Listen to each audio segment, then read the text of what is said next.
What's up, guys? D-Rock1992 here. For this next video, I am going to be reviewing, overviewing the major movies that came out in the month of June.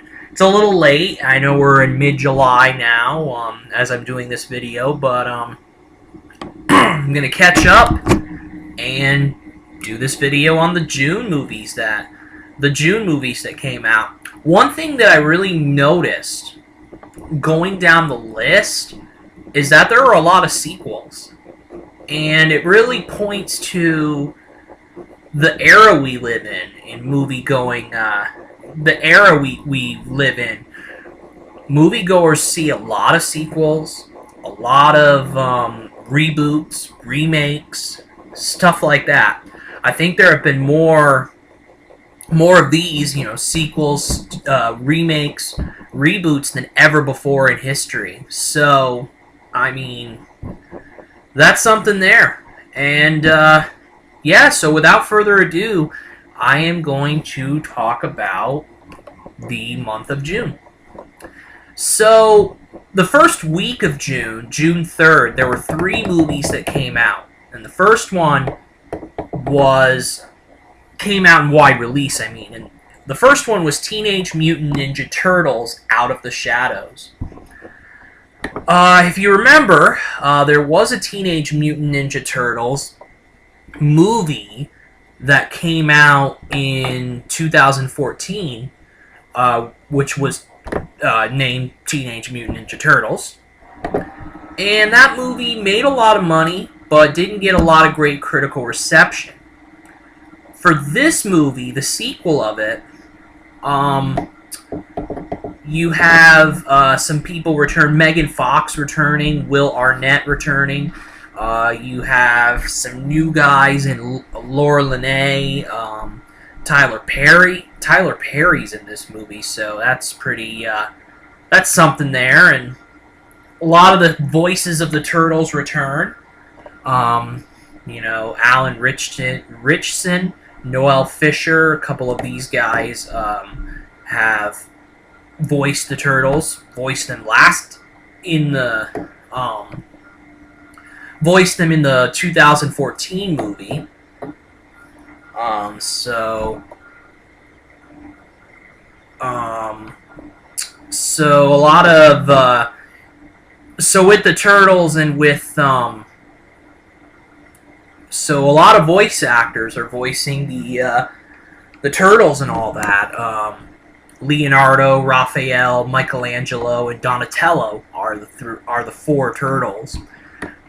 So yeah, this movie really does. I mean, it definitely is about the Turtles, but there was a complaint for the 2014 movie that not enough focus was placed on the Turtles and more on the humans.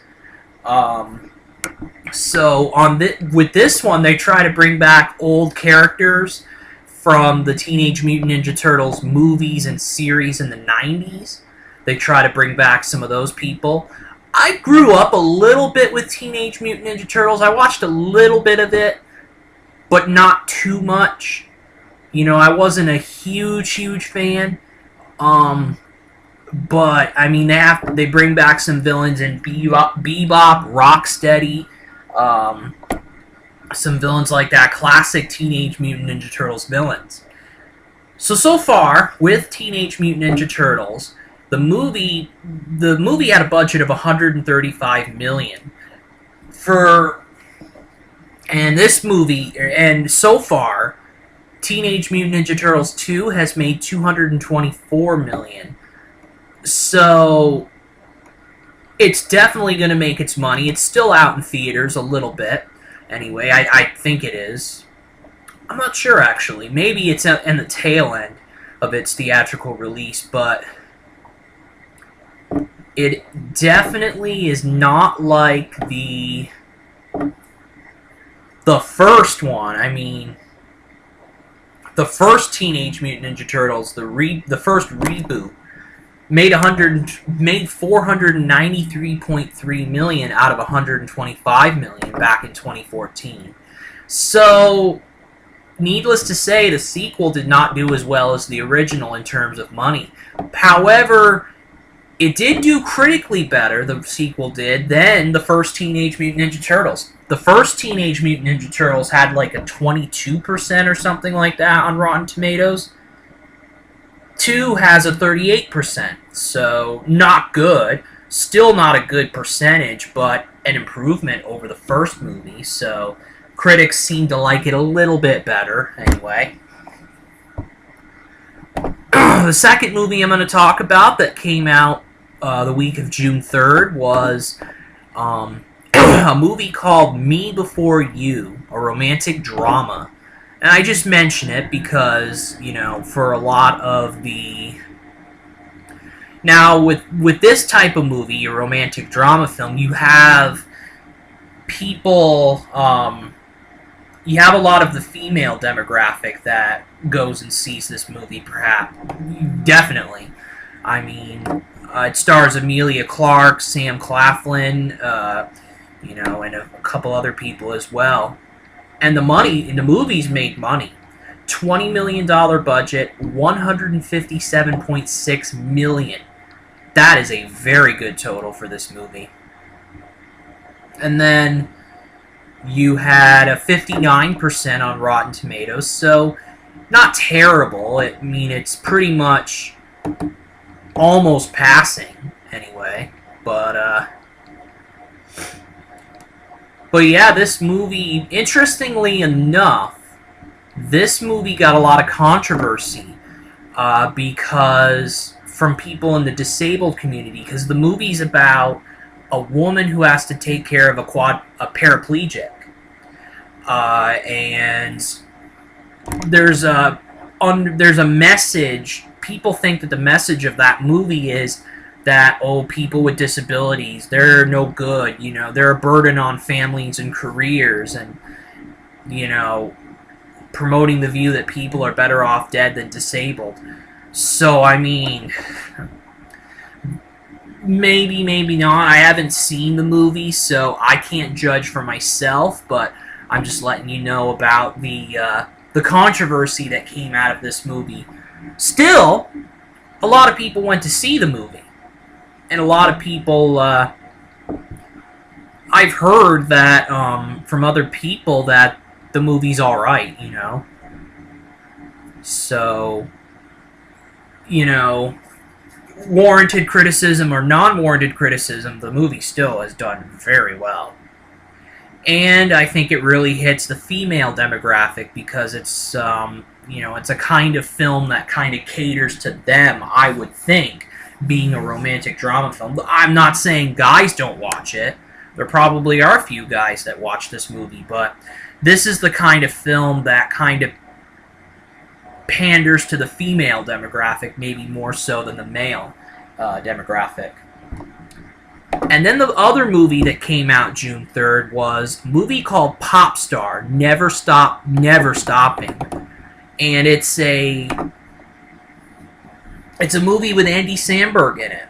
Andy Samberg, you know, successful on Saturday Night Live and Brooklyn Nine-Nine on television. Hasn't really hit it huge in movies, you know. That's My Boy with Adam Sandler and him wasn't that great, in my opinion. And I mean, he had the movie with Hot Rod with Isla Fisher. That didn't do extremely well, from what I've heard. I saw it a long time ago, but yeah, Popstar, Never Stop, Never Stopping. It stars Andy Samberg and his band, The Lonely Island. And it has a bevy of stars. Sarah Silverman, Maya Rudolph, you know, a lot of celebrities. Jimmy Fallon, Martin Sheen, Snoop Dogg, Usher, 50 Cent, Weird Al Yankovic, Kevin Nealon. Just a lot of people are in this movie. And overall, the film, on a budget of $20 million, only made $9.5 million.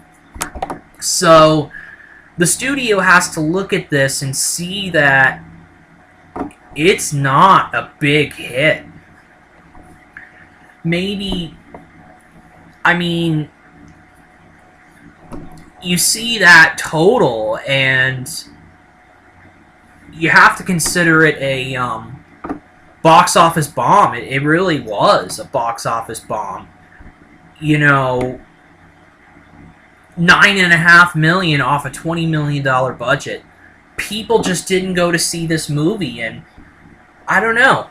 You could say a lot of things about why people didn't see this movie. You know, maybe Sandberg wasn't that appealing to a lot of mainstream fans leading this movie. You know, maybe the competition. I mean, you had Teenage Mutant Ninja Turtles 2, and you had a romantic drama that made money, definitely. So people maybe overlooked Popstar and just went to see Me Before You or Teenage Mutant Ninja Turtles. So yeah, this movie's a box office bomb, even though critically it has a 76% on Rotten Tomatoes, which is a very good percentage. Critics like this movie a lot. But so makes it all the mysterious that the movie didn't make a lot of money. But what this movie could be is a cult hit later on. People could really enjoy it on VOD. You know, when it comes out on DVD, Blu-ray, you know, people might buy this movie and maybe it'll achieve its popularity there. Because there have been some famous movies before that never made a lot of money at the box office when they were in theaters, but later on found the cult following and, you know, more interest in the film after theatrical release. So maybe this movie will do it. So that was the week of June 3rd. Now, the week of June 6th. Let me see here.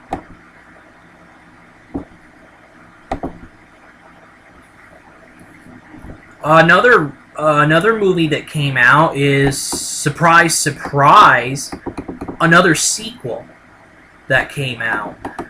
And it came out June 10th, and it was the movie Now You See Me 2. Now You See Me came out in 2013. And it was a hit, definitely. It wasn't a huge hit, but people liked it. And that first movie, Now You See Me, made $351.7 million in the box office off a $75 million budget. So it was a very good reviewed movie. And critically, it didn't get the greatest percentage, a 49% on Rotten Tomatoes. I've not seen any of the Now You See Me movies. I didn't see the first one, and I haven't seen the second one either. But the first one was such a success that you're curious to see what the second one will do. The second sequel will do. You know, it returns some characters from the first movie: Jesse Eisenberg, Mark Ruffalo, Woody Harrelson, Dave Franco, Morgan Freeman, Michael Caine, and some new people. You have Lizzie Kaplan and Daniel Radcliffe that are in this movie. So, on a $90 million budget, on a $90 million budget for the second film, this movie made $240.8 million. Not as much of a success as the first movie, and this movie might still be in theaters, I think, but not as much of a success, but, you know, at the same time it made money. And there is... Well, the movie Now You See Me 2 had a 33% on Rotten Tomatoes, which is lower than the first movie that I just mentioned. But yeah, there's still enough people who like these movies that are going to see them. and we're now gonna get a Now You See Me 3. So this could be a franchise. This could definitely be a profitable franchise. It already kind of has been for the studio Lionsgate, but maybe it'll be even more of a franchise and even more popular with the new movies coming out. So the next movie that I'm going to talk about is a movie from a genre I'm not really interested in, but I want to talk about it anyway, and that is The Conjuring 2. It came out June 10th, wide release, and it is the sequel off of the first film, The Conjuring, which I have heard is a very popular film. You know, the first Conjuring. It was very popular. It was, you know, very popular with the fans. And it got an 86% approval rating as a horror movie. You don't see that often because a lot of the horror genre has gotten a bad rap lately because of, you know, cheap scares, jump scares, and just maybe lazy ways of how to make a horror movie and all that. But this movie's an exception because this movie has been this franchise has been pretty successful. On a $20 million budget, the first Conjuring made $318 million. It is one of the highest grossing horror films of all time. So it made sense that a sequel had to be made. Now, with The Conjuring 2, on a $40 million budget, it made $292 million. So another huge success for this movie. For this franchise. And The Conjuring 2, it received an 80% on Rotten Tomatoes. Little lower than the first movie, but still very good. So it's been pretty surprising how The Conjuring has had a lot of success because of the whole reputation of the horror genre in general. So, you know, will I ever see these movies? I don't know. You know, I'm not really into horror movies a lot. They don't really pique my interest, but maybe. Who knows? The next movie that came out was, let's see here.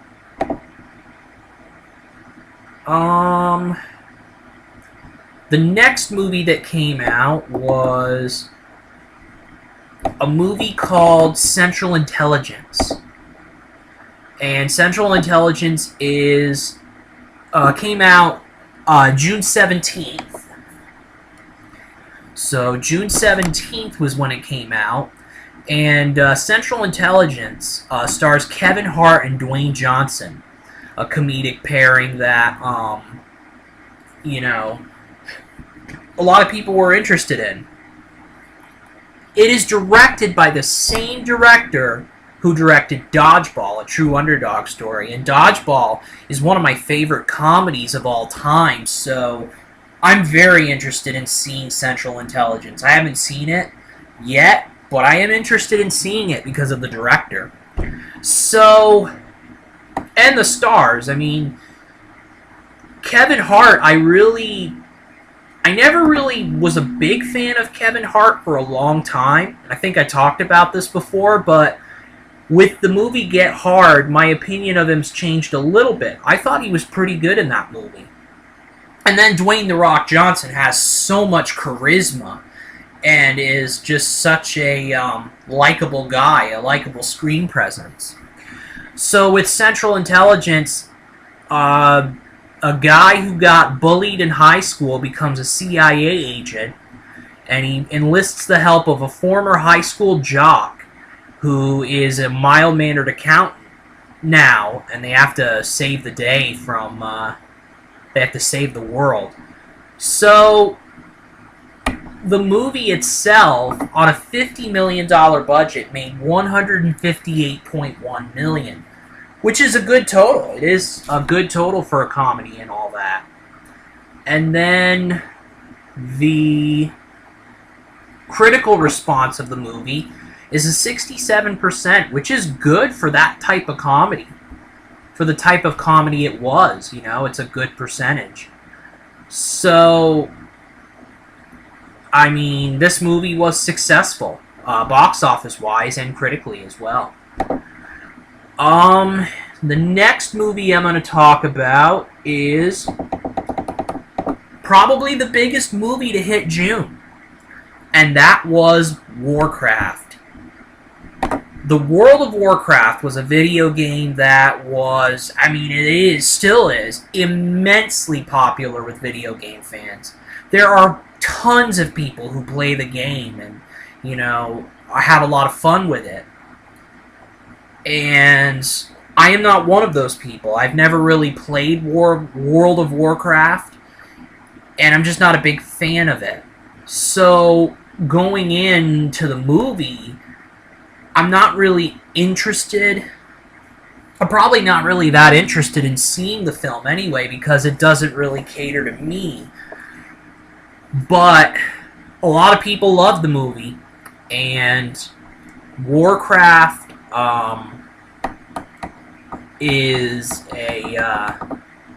Warcraft has been a big success thus far.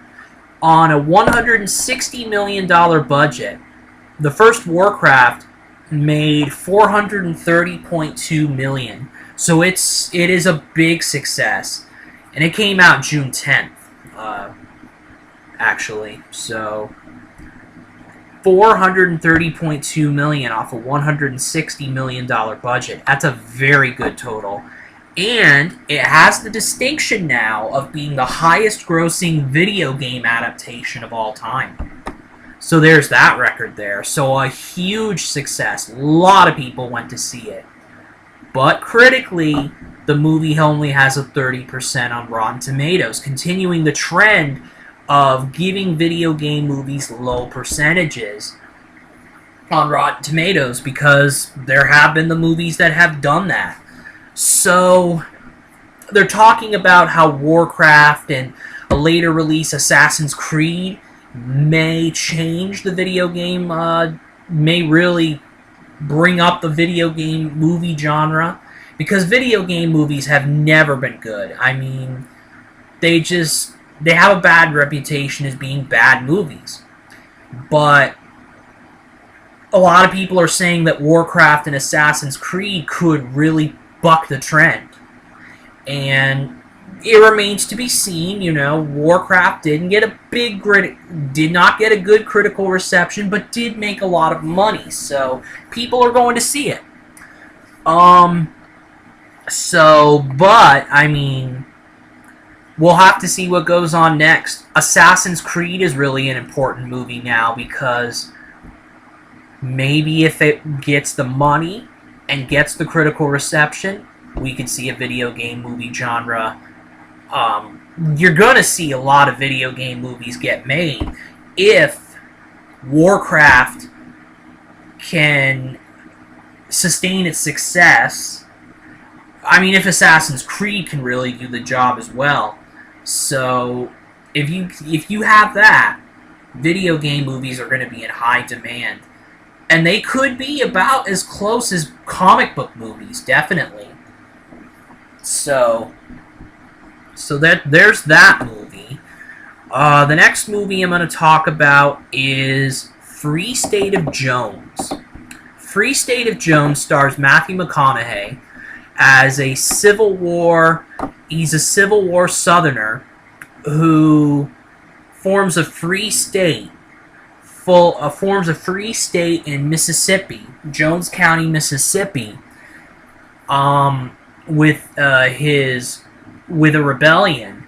And with this free state, blacks and whites are free. So it's a very true story, a very true story, and it came out June 24th in wide release, and on a $50 million budget, it made $19.3 million. Not a great total, but still some time. I think the movie probably is still out in theaters, but so far, it really has not made good money at all. So, unfortunately, and I'm interested in seeing this movie. I really am.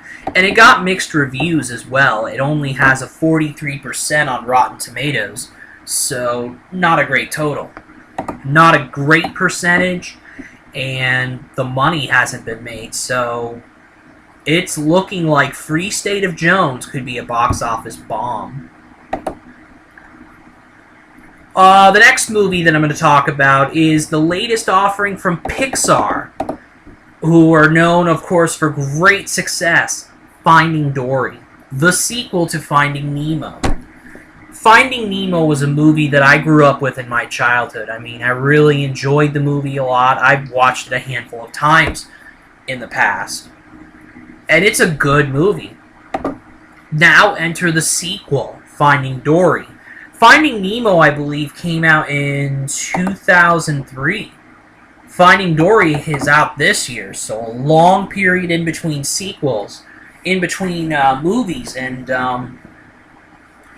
you know, there's a question, you know, how is the sequel going to be as opposed to the movie, to the first movie? Finding Nemo, on a $94 million budget, made $936.7 million. That is unbelievably great. Almost $1 billion. So, I mean, the movie was a big success. And critically, the movie has a 99% on Rotten Tomatoes. That is unbelievable. A lot of your Pixar movies are huge, huge successes, but Finding Nemo was one of them. But with Finding Dory, so far with this movie, so Finding Dory is a story about the bluefish Dory, who teamed up with the father of Nemo in 2003's Finding Nemo to try to save his son. Now this movie focuses on Dory, and stars Ellen DeGeneres as Dory, Albert Brooks as the father of Nemo, Ty Burrell, Diane Keaton, Eugene Levy are voice actors, are stars in this movie as well. So far, on a $200 million budget for this movie, it's made $651 million. And it has numerous records. It is the biggest animated opening weekend of all time for an animated film. It's unbelievable. Wait. Yeah, biggest opening weekend in the U.S. It made $135.1 million in its opening weekend. It's only made more since. So it's a huge, phenomenal success, and it's because a lot of nostalgia. There's definitely a lot of nostalgia for Finding Nemo. So a lot of people want to go see this movie and all that. And critically, it didn't hit 99%, but it only has a 95% on Rotten Tomatoes. Not that great, right? So, I mean, really great. I mean, 95% is very, very good. So, this movie's been a huge success. Huge success for Pixar. And it could really end up with great numbers like Finding Nemo. The next movie I'm going to talk about is Independence Day Resurgence. The sequel, another sequel, I told you there'd be a lot of sequels. The sequel to the 1996 film Independence Day. Now, I've watched Independence Day once before, and I remember enjoying it.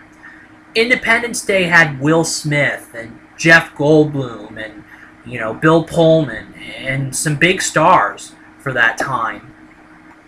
And the first movie on a $75 million budget, made $817.4 million. It was a blockbuster, and it really started Will Smith's run of great blockbuster hits for his movies and all that, and it really... that movie really made Will Smith a big box office star. You really got to see what he was all about in that, as a movie star. Critically, it got a 61% on Rotten Tomatoes. Not great, but not terrible. Now, the sequel, 20 years later, is about... where the first one was about an alien race who invades Earth and the humans have to try to defeat them. The aliens come back again in this sequel, and they are even more threatening than before. So the humans have to try to defeat them again. So far, on a $165 million budget, it's made $306.5 million. So far, so good. I mean, it's made some money. But, you know, it's been considered a box office disappointment right now, but maybe it'll make some money to make its money back and all that. Critically, however, the rating is only 32%, so the sequel, this is another of many cases where the sequel is just not as good as the original. So that is Independence Day Resurgence.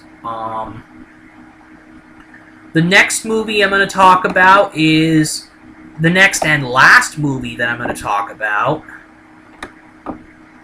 I believe, yes,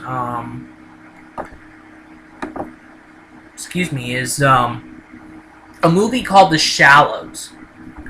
The Shallows stars Ryan Reynolds' wife, whose name is Blake Lively, and it's about her character who is trapped on a big rock by a shark trying to attack her. So it's a shark movie, like your Jaws and and all that good stuff. The Shallows, so far on a $17 million budget has made $48.1 million. Good for the type of movie it is. Critically, it has a 76% on Rotten Tomatoes, so a very good percentage as well.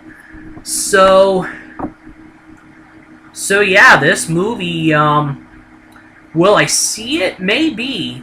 I might. I mean, it's a horror thriller, so maybe I'm more apt to see that movie than a movie like The Conjuring 2. But, who knows? Maybe I'll see it someday. But it looked pretty good on the trailers, The trailers were pretty good for that movie. It got you in suspense and all that, and really did a good job there. So... and that is it for the June releases. A lot of sequels, like I said, a lot of sequels. And sequels that ultimately didn't do as well as the originals. And we saw a video game movie achieve big success thus far. We saw a Pixar movie achieve big success. We see Pixar continuing their run of dominance. We see, so yeah, those are the three big takeaways, are that the sequels haven't done as well as the originals.